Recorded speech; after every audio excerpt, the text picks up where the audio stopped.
Senhor esteja convosco. Proclamação do Evangelho de Jesus Cristo segundo Mateus. Glória ao Senhor.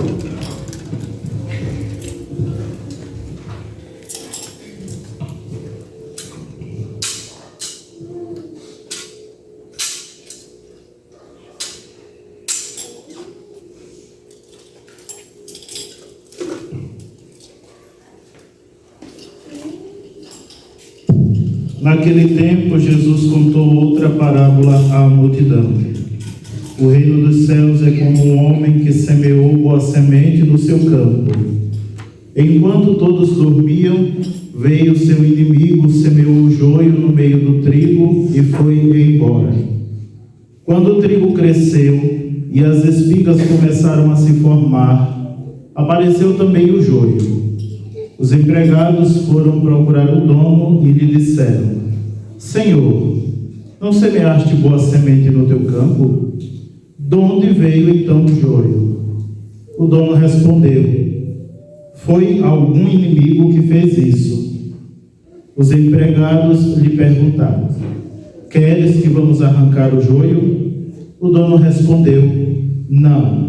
Pode acontecer que, arrancando o joio, arranqueis também o trigo. Deixai crescer um e outro até a colheita. E no tempo da colheita, direi aos que cortam o trigo: arrancai primeiro o joio e amarrai-o em feixes para ser queimado. Recolhei, porém, o trigo no meu celeiro. Jesus contou-lhes outra parábola. O reino dos céus é como uma semente de mostarda que um homem pega e semeia no seu campo. Embora ela seja a menor de todas as sementes, quando cresce fica maior do que as outras plantas e torna-se uma árvore, de modo que os pássaros vêm e fazem ninhos em seus ramos. Jesus contou-lhes ainda uma outra parábola.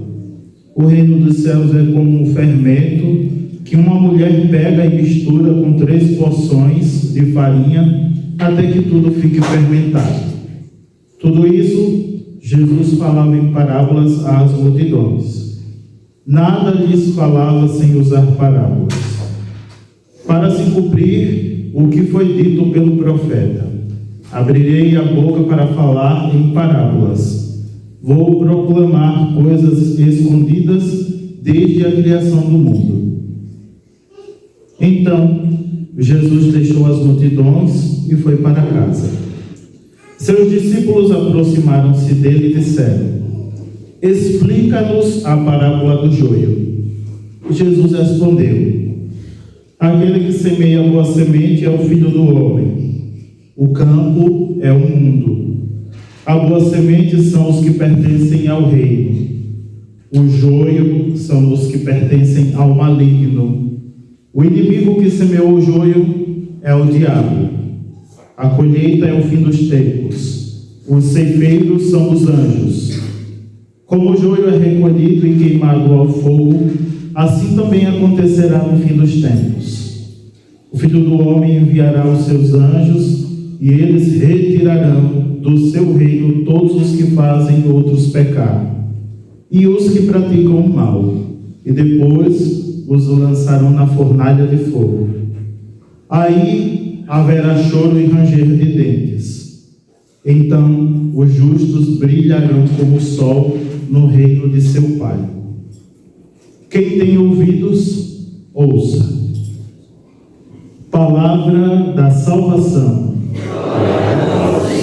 Que a palavra do Santo Evangelho perdoe os nossos pecados. Amém. Podemos sentar, meus irmãos, minhas irmãs.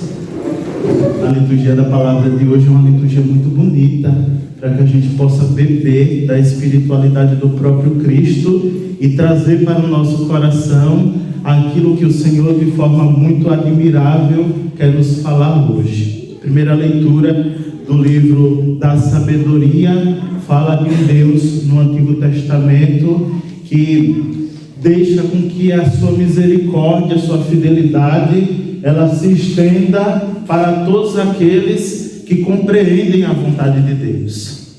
Mas, junto com a misericórdia de Deus, a palavra forte dessa leitura é a justiça. Às vezes nós, cristãos católicos, queremos somente misericórdia, misericórdia, misericórdia, misericórdia. E isso muitas vezes, e a misericórdia muitas vezes justifica o pecado que nós assumimos em nossas vidas. As coisas erradas que nós fazemos. Ah não, Deus é misericordioso, Ele vai me perdoar. E isso se torna uma bola de neve e a gente vai usando a desculpa da misericórdia, da misericórdia, da misericórdia, da misericórdia. E quando pensa que não, olha, a gente está no fundo do poço. Está destruído. À beira do abismo. Aliás, à beira do abismo não, a gente já caiu no abismo. Do pecado e da morte. Usando a desculpa da misericórdia. O Senhor aqui é justiça. É bem verdade que no Antigo Testamento a justiça de Deus é a fidelidade dele para com o seu povo. Não é essa justiça que a gente costuma promover entre nós, por meio dos códigos de conduta que nós temos na sociedade. A justiça de Deus aqui, é claro, ela é medida pela misericórdia de Deus e ela é a fidelidade de Deus para com o seu povo. Não é aquela antiga justiça da lei de talião, olho por olho, dente por dente. Essa é uma justiça dos homens, que, diga-se de passagem, até hoje muitos de nós vivemos, seja no âmbito da sociedade como um todo, porque um pouco dessa lei baseia os códigos de conduta dos irmãos e das irmãs, que não são necessariamente cristãos católicos, mas na sociedade como um todo, e muitas vezes que não deveria. São código de conduta também para nós cristãos católicos, que é uma pena, porque o Jesus nos ensina outra coisa. Enquanto quem não vive no coração de Deus é chamado a ter uma conduta olho por olho, dente por dente, de acordo com essa lei, Jesus nos convida a dar outra face para bater. Eita, e agora, como é que faz? Jesus nos convida a amar. Misericórdia. Jesus nos convida a sermos fraternos. Ixi, Jesus nos convida a sermos solidários. Tudo o contrário desse tipo de justiça que é promovida pelos homens. E aí a palavra de Deus é bonita para nós hoje, porque ela vai dizer assim, que a palavra de Deus, que a justiça de Deus é perfeita. Porque é de Deus. A dos homens é falha. E nós vemos todos os dias aí, né? As falhas da justiça, dos códigos de conduta da sociedade. Mas quem já se colocou diante de Deus e não pôde contemplar a justiça de Deus, a fidelidade de Deus, para honrar aquele que é justo? Todos nós já vivemos isso. Quantas vezes nós já fomos injustiçados em alguma coisa, né? E mesmo estando errados, Deus nos fez, pela graça do Espírito, assumir a nossa culpa e o nosso erro, para que a justiça de Deus fosse feita na nossa vida, e assim recebermos a misericórdia. Quantas vezes? Todos nós certamente já vivemos isso na nossa vida. Agora, a justiça de Deus aqui também não deve ser desculpa para que nós possamos viver enlameados no pecado. Ah, porque Deus é fiel. O Salmo canta isso. O Senhor é bom, é clemente, é fiel. Aí agora, porque o Salmo diz que o Senhor é bom, é clemente e fiel, eu posso pecar a meu bel prazer. Eu posso fazer tudo errado, da forma com que eu penso, tendo as minhas ideologias, fazendo aquilo que eu gosto de fazer, que é sujo aos olhos de Deus. Pode ser bonito aos olhos dos homens, mas aos olhos de Deus é feio, é sujo. E aí, o Senhor nos convida. Uma palavra bonita de hoje, não está no Evangelho, mas serve para nós hoje. Buscai primeiro o reino de Deus e a sua justiça, e tudo mais vos será acrescentado. Buscai o reino de Deus e a sua justiça, a sua fidelidade, sendo fiel a Ele também. Se Ele é fiel, e olha que a prova da fidelidade de Deus para com o seu povo, a gente pega a Bíblia do capítulo 1 de Gênesis até o último capítulo de Apocalipse. A Bíblia nos fala dessa fidelidade. Anuncia para nós esse amor poderoso de Deus, que é traduzido na nossa relação com Deus pela fidelidade dele para conosco. E aí, mesmo assim, muitas vezes nós somos infiéis, porque nós somos fracos. Somos fracos, frágeis, pecadores, pequenos.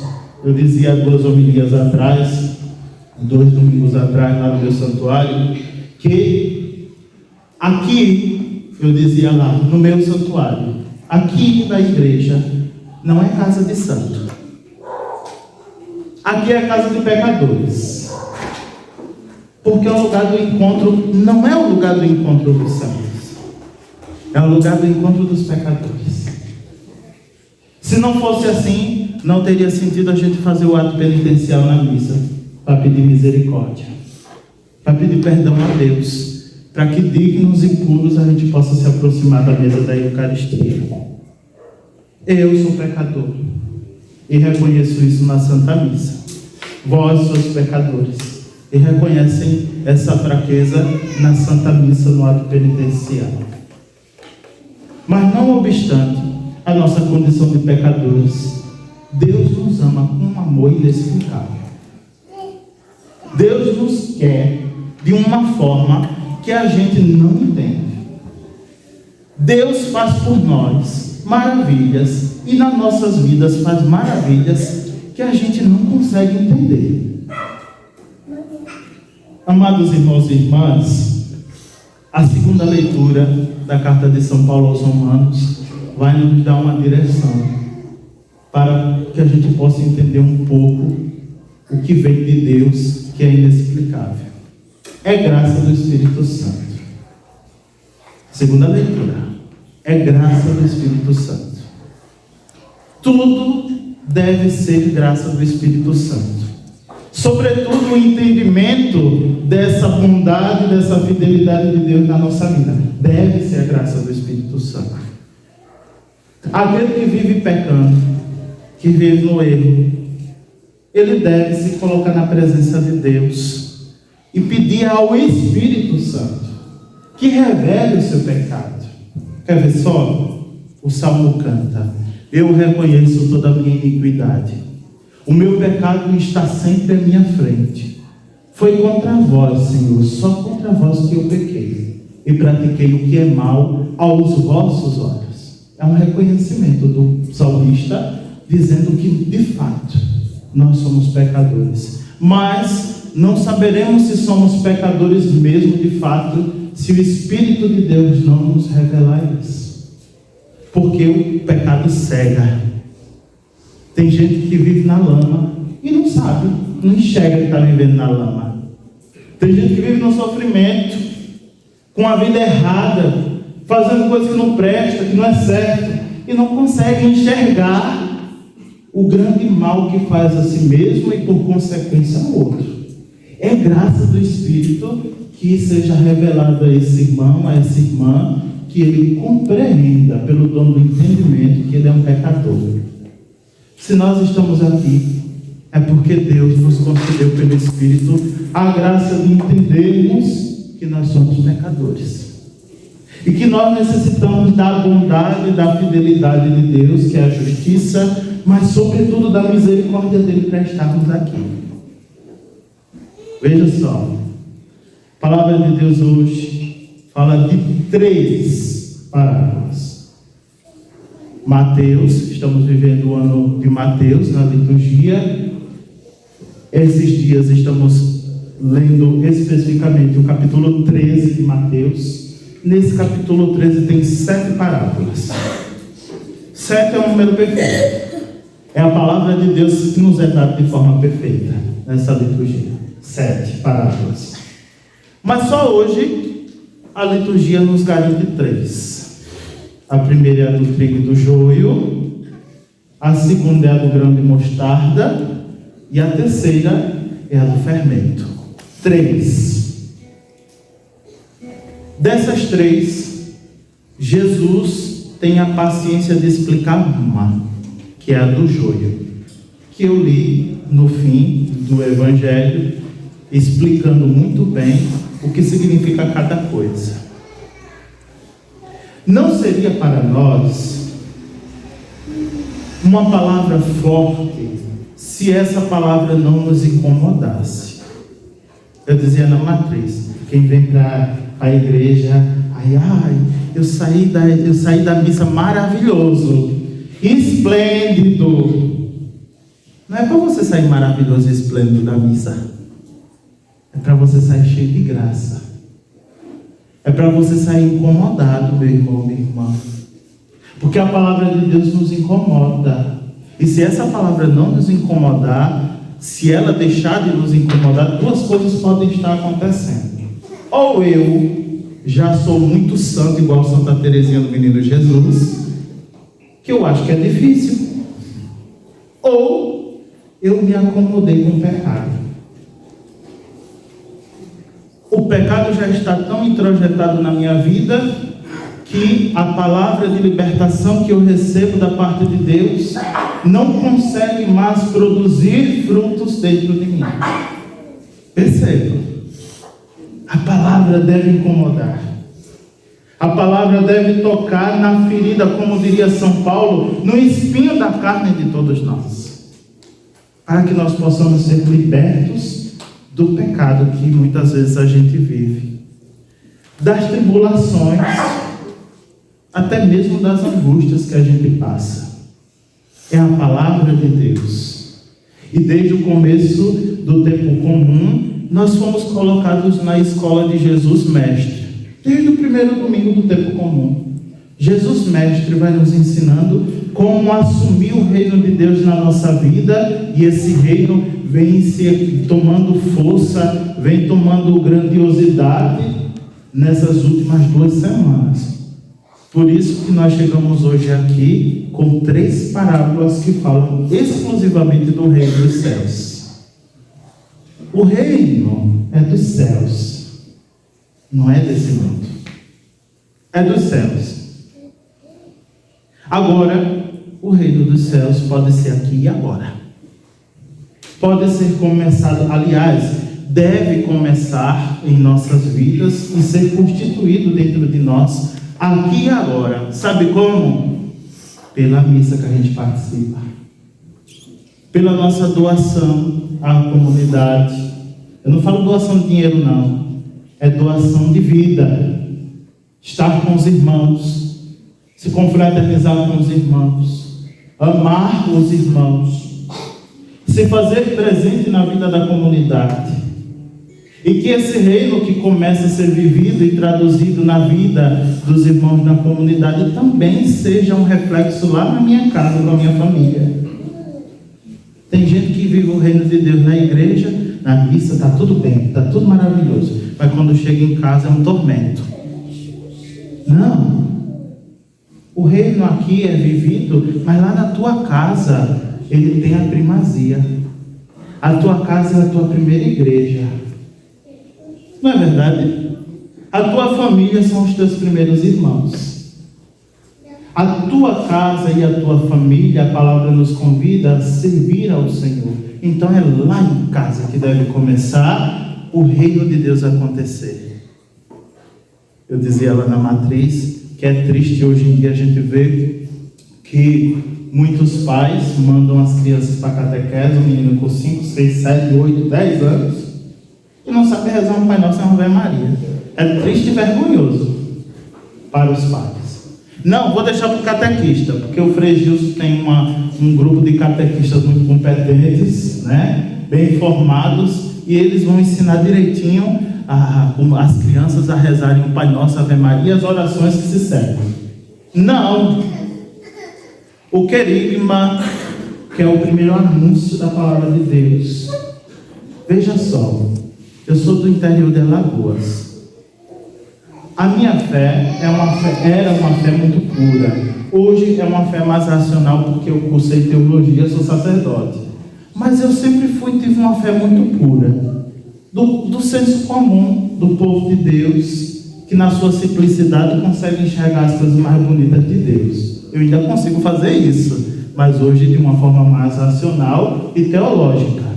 Agora, naquele tempo, não. Mas quando eu era criança, o tamanho desses meninos aqui, até menor, quem nos deu o primeiro anúncio do Senhor? Foi a minha avó, que chamava os netos. Sentava todo mundo assim, olha, ao redor dela. O que é que vai fazer, vó? Vamos rezar. Pai Nosso, Ave Maria, o Santo Anjo. Foi dela que nós aprendemos e escutamos pela primeira vez o nome de Jesus na nossa vida. E quantos de nós também não tivemos essa experiência? Lá em casa, com o pai e com a mãe, que a gente para uma vez no dia, que criança é danada mesmo, né? Criança faz tudo. Mas o pai e a mãe, meu filho, vem aqui. Vamos sentar aqui. Era meu pai, não, meu pai e minha mãe nada. Senta aqui. Vamos rezar. Ensine o teu filho a rezar. Não pegue, né, esse negocinho aqui, que a gente deu o nome de celular, mas o nome dele é demônio mesmo, né? E dê na mão do seu filho, não. Isso daqui vai fazer o seu filho se perder. Isso daqui vai levar o teu filho e tua filha para o inferno, se ele não souber usar. E se ele começar a usar de pequeno. Tem a hora para tudo. Eu dizia lá na igreja, lá na matriz, brincava com o povo, que uma senhorinha, uma mocinha, veio conversar comigo outro dia e disse: padre, eu estou muito assustado, estou com medo, e não sei o que, o que foi? O padre também tem medo, né? Qual é o seu? Ela, não, porque esse negócio aí, eu vi um vídeo do chip da besta, né? Vamos colocar o chip da besta na gente. Aí eu disse: é mesmo? Puxei o celular e disse: o que você acha que é isso aqui? Você já está marcado com o chip da besta, né? Besta é você que não percebeu.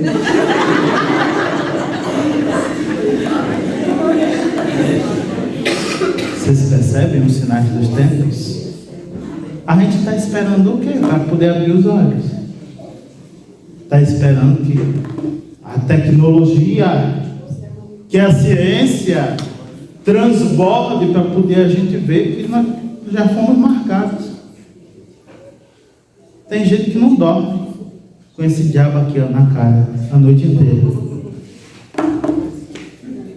Sono é restaurador, mas não dorme porque está olhando vídeo. E é mais ainda os modismos que isso daqui traz para a nossa vida. É bem verdade, meus irmãos, que isso daqui facilitou a vida de muita gente, inclusive do padre.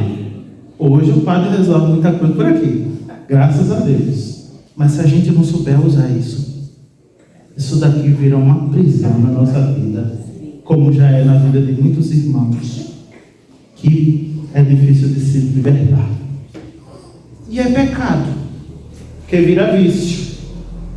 Quantas famílias já foram destruídas por causa disso aqui? Do meu não, né? De quem está carregando. Quantas famílias, quantas traições não foram feitas por causa disso aqui? Quantas famílias foram completamente devastadas por causa de calúnias, fofocas, gente que já foram mortas por causa disso aqui? Porque não se sabe usar aquilo que deveria ser um dom na vida do homem e acaba sendo uma grande maldição. É isso aqui. E aí a gente está vivendo como Alice no País. Já viram o filme da Alice no País? O livro? Filme não, porque filme é coisa de preguiçoso. O livro, né? Alice no País das Maravilhas. Vocês conhecem a história dela, né? Ela cria aquele mundinho dela, tá tudo bem, tá tudo ok. É ela que é a rainha, ela manda, ela faz tudo, ela pensa tudo, e a gente está colocando isso só na mão das crianças, formando um exército de gente bitolada, de pessoas escravas das comunicações, das redes sociais, desde pequeno. Aí quando esses meninos crescem, menino, você quer ser padre? Deus me livre. Você quer ser freira, menina? Nossa Senhora me defenda. Eu vou ser médico, vai ser qualquer coisa que dê dinheiro. Qualquer coisa.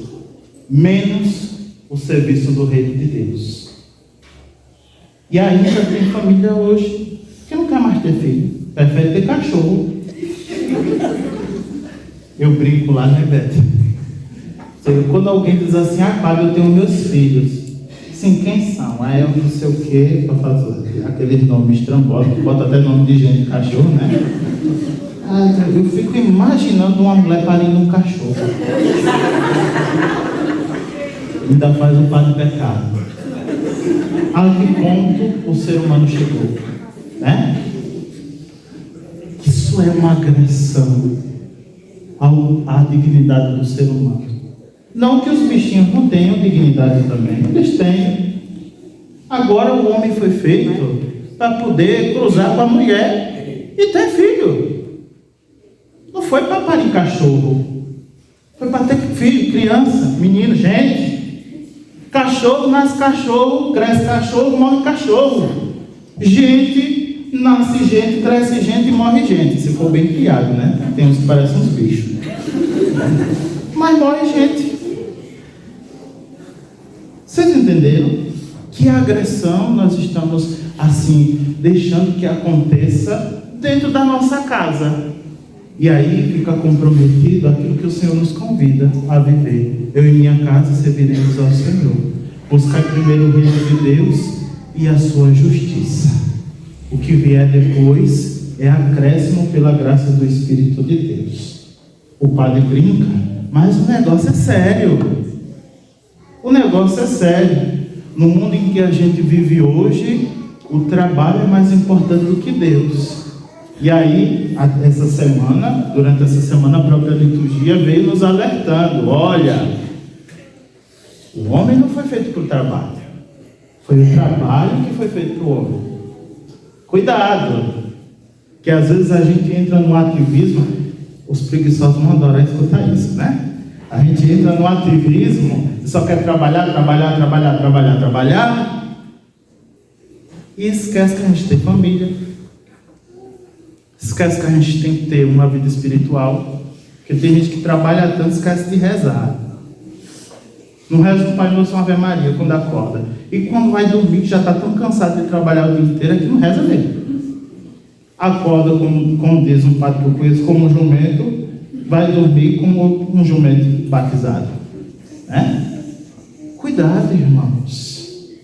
Essa não é a vida do reino que o Senhor nos prometeu. Não é a vida que Cristo sonhou e sonha para cada um de nós.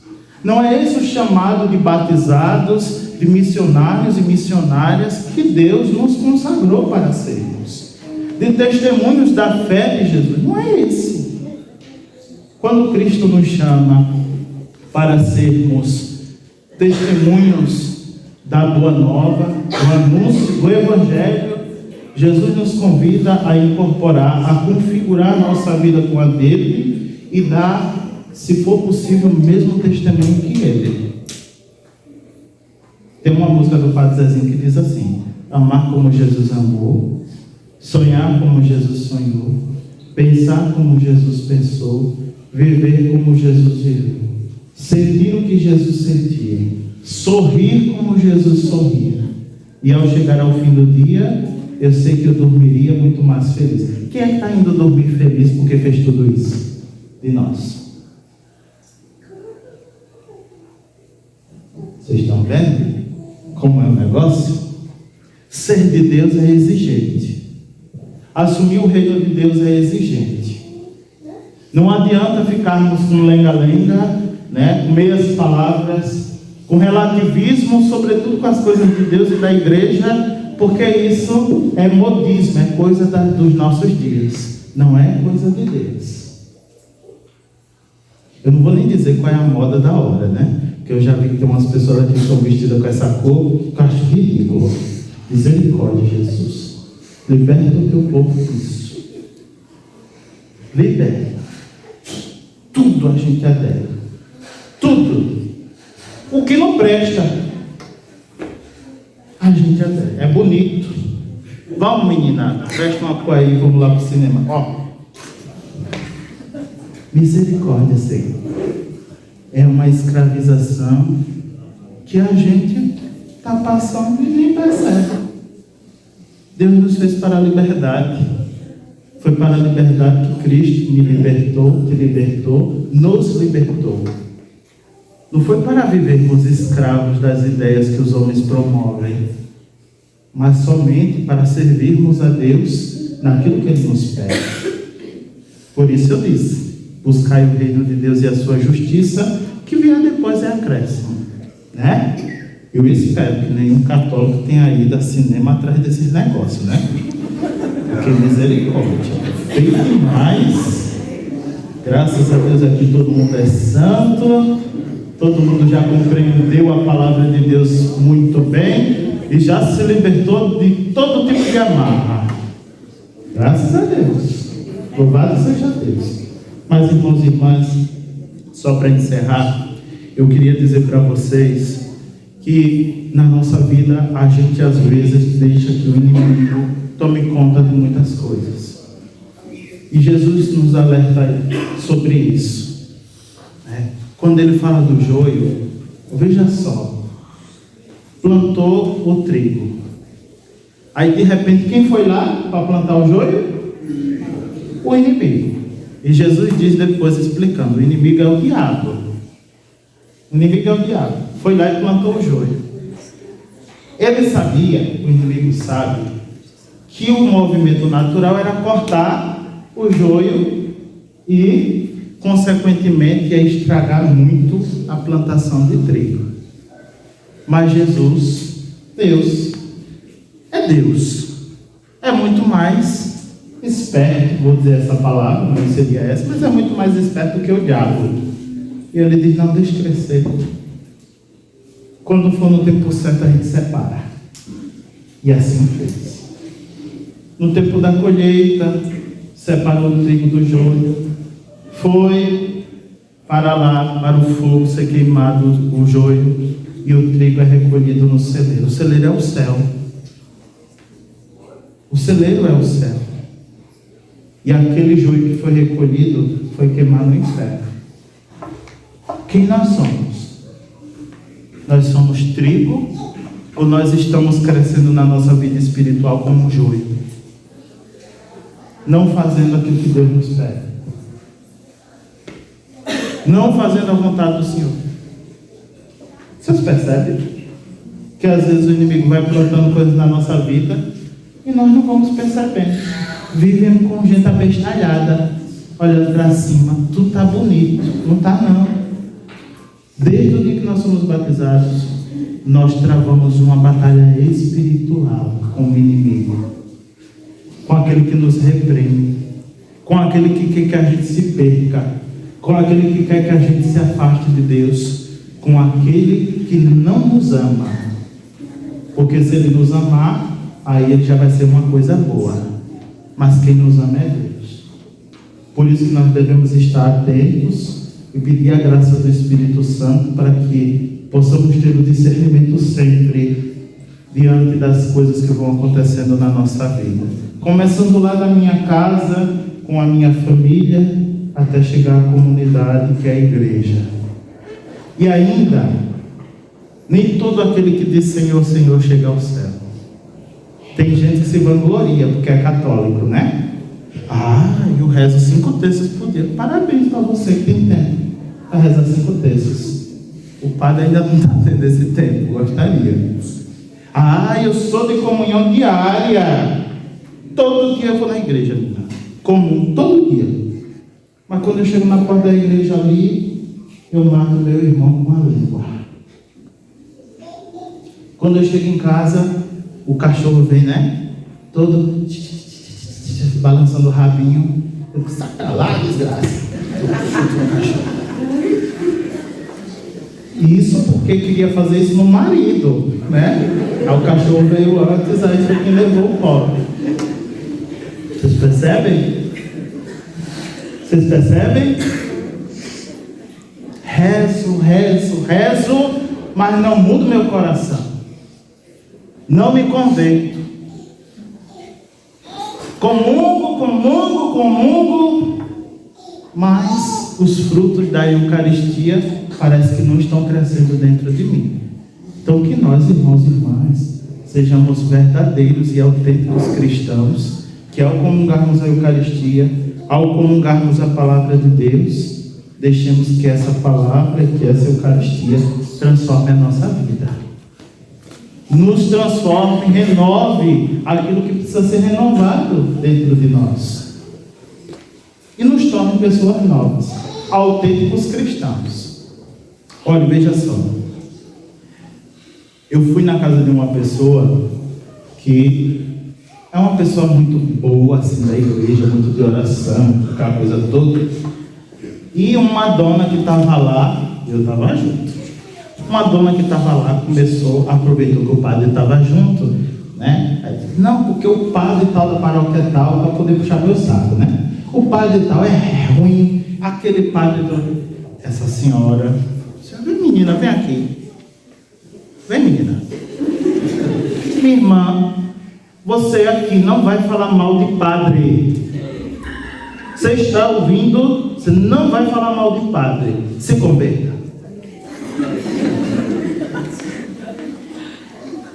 E o padre é o de menos, né? Isso quando não tem uma rixa com a própria vizinha. Eita, meu Deus, misericórdia. Nós não devemos falar mal dos outros. Nós não devemos falar mal dos sacerdotes, do Papa, dos bispos. Ah, eu não gosto.